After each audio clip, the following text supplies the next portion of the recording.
Magandang araw po mga kapraps. Dito ako ngayon sa isang property na for sale. Ito po ay dito sa bayan ng Nagcarlan, Laguna. Isa itong farm lot na mayroong maliit na bahay po.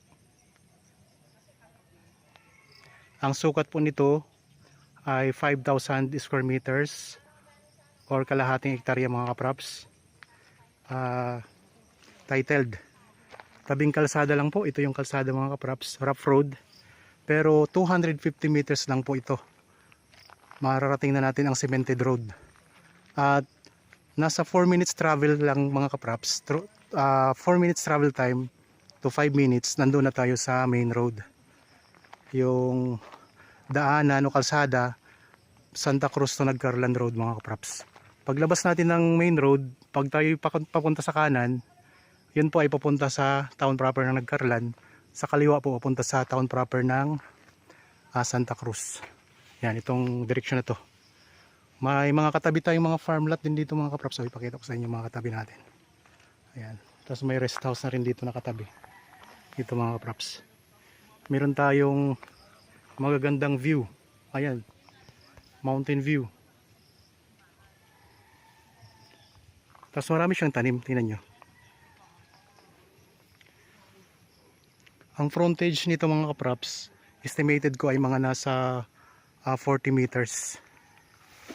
So, ako nga po pala si Bads, ang inyong laging kasama para sa virtual viewing sa mga property na ino-offer po namin.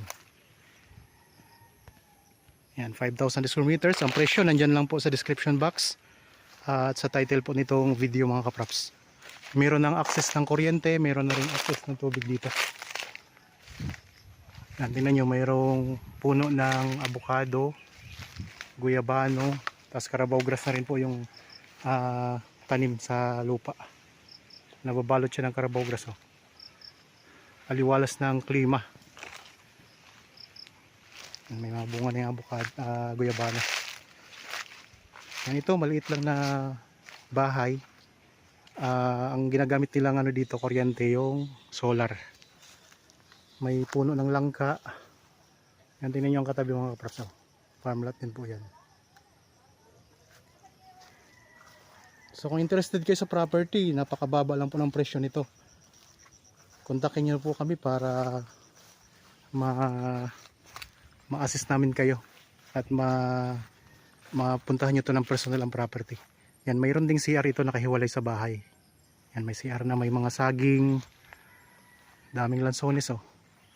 Daming bulaklak ng mga lansones mga kapraps. Tapos mayroon ding tanim na puno ng santol. Ayan po. Mga kakao, maraming kakao. Ang lupa ay pahaba siya. Rectangle ang korte. Ayan, tingnan niyo po. Ganda.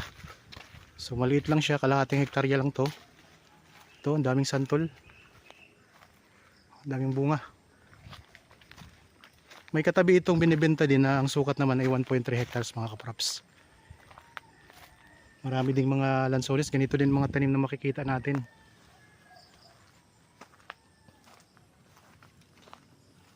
Yan yung puno ng kakao, mga lansones, mga santol. Meron ding puno ng langka. Meron na tayong bakod na barbed wire dito sa gilid. So sa kabilang gilid na lang po ang bakura natin. Tapos meron tong maliit na sapa sa likod na hindi po nauubusan ng tubig mga kapraps. Yan, may puno ng langkaw, laki ng bunga.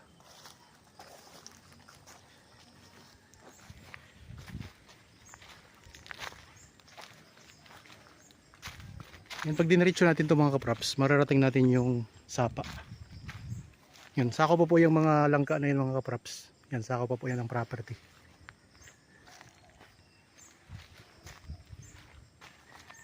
Dito na ako ngayon sa may bandang gitna ng property. So habang kayo po ay nagpapahinga at nagre-relax dyan sa inyong bahay, samahan nyo lang po ako sa pag-iikot dito para makita nyo po ng buo at magkaroon kayong idea dito sa property.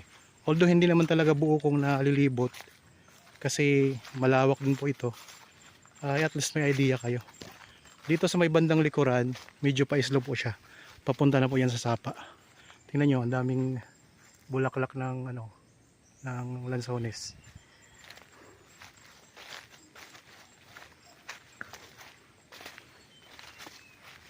Yan, may mga tanim din na kawayan mga kaprops.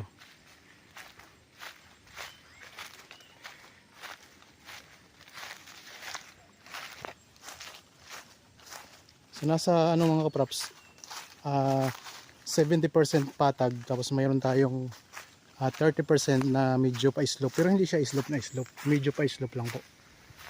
Dito sa likod, ayan po, tanaw natin yung magandang bundok. Ayan, Mount Banahaw mga kaprops. Hindi masyadong makita. Ayan mga kaprops, Mount Banahaw. Medyo malabo lang. Zoom natin, ayan po. So yan yung Mount Banahaw, nasa likod po ng property. Tapos may sapa na po yan pababa. Yan, may malinis na dyan, may hawa na dyan. Kalahating hektarya lang po ito.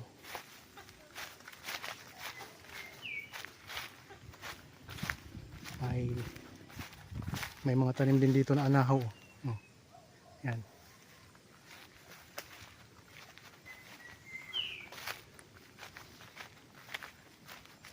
Yan, may part dito na sa may bandang likuran na siya, malinis na.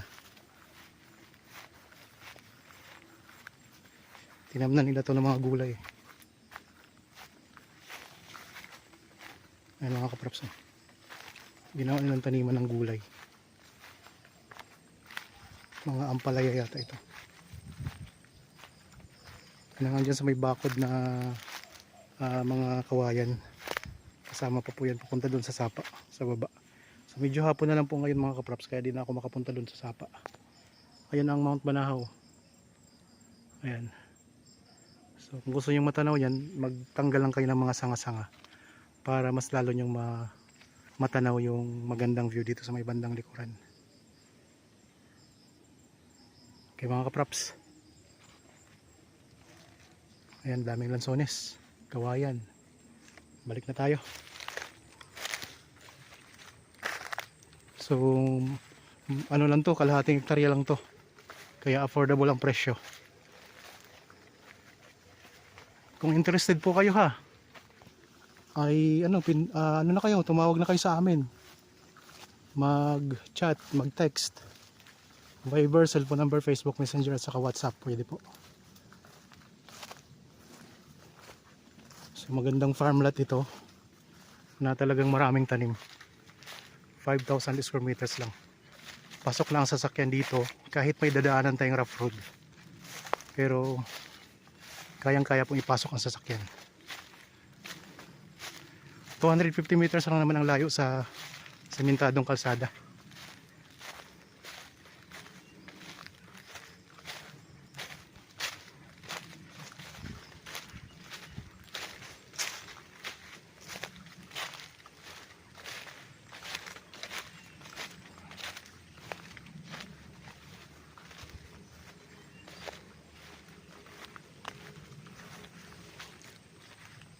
Okay mga kaprops, naipakita ko na po itong property na 5,000 square meters farm lot sa Nagcarlan, Laguna.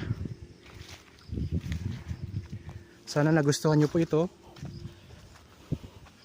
Kung bago pa lang po kayo sa aking channel at napadaan lang po, huwag nyo pong kalimutang mag-subscribe at pindutin na rin po ang notification bell para maging updated kayo sa mga bagong property na i-offer namin. Maraming salamat po. Lagi tayong mag-iingat at God bless po sa ating lahat mga kaprops.